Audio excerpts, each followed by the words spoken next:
there. Give Williamson and Nisler a break because they are very accomplished weightlifters. You can see how easily Williamson is moving that barbell overhead.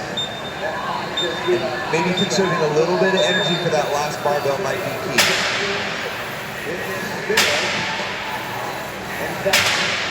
Gowad now is moving on to the 195-pound barbell. Julie Ogard close out their round of 9. And here comes Haley Adams and Andrew Nisler moving on to 195 as well. Let's send it down to Jamie Hagee with more on Metcon. I was able to talk to Tasha Persevich, who is Haley Adams' coach, and she said although her wonder max clean and jerk is around 220, she is very proficient in hand cleans and shoulder to overhead. So not so much look for Andrea and Taylor to take over those front squats, but Haley can contribute a ton, moving her high percentage very efficiently. Andrea Nisler now working through the hand cleans. Go out in the middle of your screen. That's Singer's daughter with a no rep now on the shoulder to overhead. So they have 4 reps remaining on that part of the event. So they are just ahead of Metcon as Nisler. And look at Julie Hogard being able to transition to that split jerk right away. That's one of the things I was talking about earlier. Knowing when to employ the proper technique based on the loading is going to be huge. And right now, Gowad is cruising. 3 blind mice on the right of your screen. Keep an eye on them. They are also on that 195-pound barbell. And they are on the shoulder to overhead portion as well. And now Gowad has moved on to 205. Mia Hesketh quickly through the 3 hand power cleans and now hits 1 front squat. Here comes Sol Sigurdardottir. Sigurdardottir moving very well. And now on the shoulder to overhead. 401 is the time to beat. And that is looking like it is going to go down here. 1 rep remains for Gowad. Sigurdardottir locks that out, and they will get the event win. 3:11 unofficially for Gowad. Tremendous effort from Sol at the end there. You saw her first 2 jerks were push jerks. Took a little bit of a beat before that last rep, switched to the split jerk, and it was enough to get through that last jerk without failing any reps, and they walk away as the event winner. And Gowad is in position now to take over second place, depending on what happens with Metcon. Metcon only had a 3-point lead on Gowad. That is just 1 spot in an event result as Taylor Williamson is now done.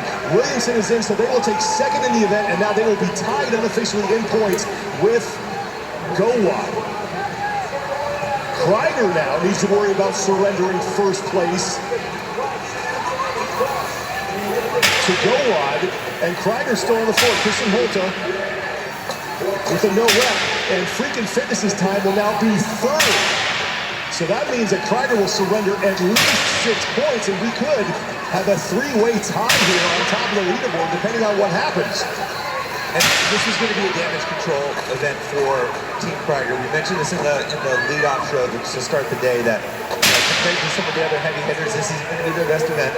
Just be able to hang tough and not give up too much ground. Still maybe putting together top 10 performance for them will be just enough. And Kreider is across, and I think that will be good enough to at least salvage a tie, because the other time that could have factored in was 5:06 from the prior heat. So Kreider gets inside of that, so we could have a 3-way tie on top of the overall standings, depending on how this all shakes out. It looks like Fleo is across.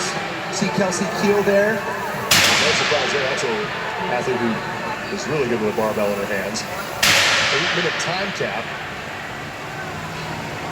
Got Gowad picking up their first event win of the competition. They have yet to finish lower than 3rd in any event. Madison McElhenney with 3 blind mice. Getting close to close now. You can see the separation in skill and strength from the first heat to the last. Just how many teams have already finished underneath the 6-minute mark. Looking like a majority of the teams are going to get in under the time cap. It's like Team Urbay and the Born Primitive Underdogs also got across as well.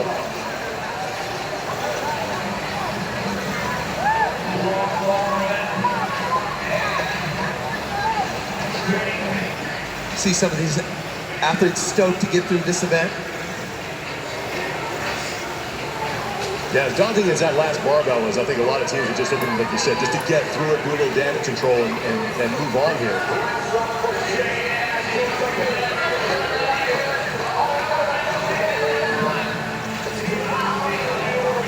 Mia getting across the finish line. There's JST compete. JST compete.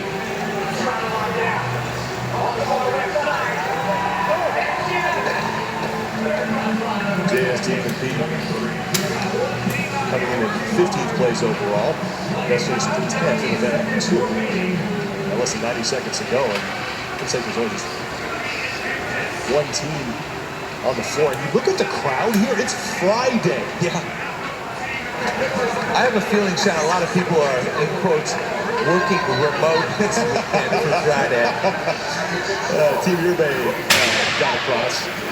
They spoke earlier. I thought they were across the finish line, but they were still in the course. So they have finished, and that means that every team in the final heat does get in inside that 8-minute time cap. And a huge win for Team Gowon. 3 minutes, 11 seconds unofficially for them.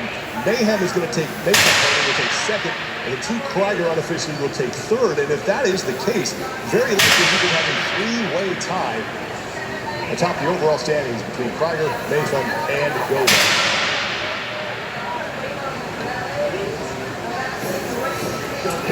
From the outset, all eyes were on Gowon. They've got some accomplished lifters in their ranks. And making quick work, Julie Hogard, former individual games athlete, nice and smooth through the early rounds. Haley Adams showing some increased strength, being able to hang power clean that middle barbell. But when it came down to it, it was all Gowon's Soul Singer daughter taking the extra beat and switching the technique to the split jerk for that final rep. Smart, efficient technique gets them the event win. Here are your heat results, and the top three will be the top three in the event. So Team Gowon will pick up 100 points. Mayfen unofficially will get 97, and then Krieger, finishing third, will get 94. And as I said earlier, very likely we could have a three-way tie atop the women's overall standings. Let's send it down to Jamie Magia, who is with your event winners. I'm here with the winners, and Julie, you have experience in European and World Olympic lifting. How did you guys bring that to this event? I mean, it's really an advantage when you know you have to wait for like 20 minutes before starting to lift. So that's the same in the weightlifting meets as well. And then just knowing the movements, like you can do them and you can do this weight like over and over again, is really important. So. And Mia, you had a baby 1 year ago. That is amazing, your strength, your display of strength. What did it take for you to come back to this level of competition? I mean, I took it quite easy to start off with. I think it's easy to, like, wanted to get back to heavyweights really quick, but I tried to stay calm and like build up slowly and trust that the weights would come back when my body was ready. And finally, Solda, you were the one who brought this team home. What was going through your mind in those final three shoulder to overhead? Don't like Julie do one shoulder to overhead. No, it was, I just wanted to see if I could do it. And I knew the time from the previous heat, and I knew we were right at that time. So I was like, I have to send it if we're going to win. Thank you, ladies, so much.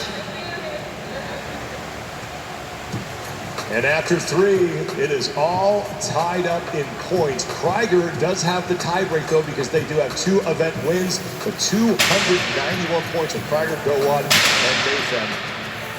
As we are through three events here at Wodapalooza. Plenty more action to come. The winner will step aside. The men will be up next. We'll have light coverage of the opening heat. Tommy and I will be back for heat number 2. So stay with us, everybody, as day 2 of Wodapalooza continues.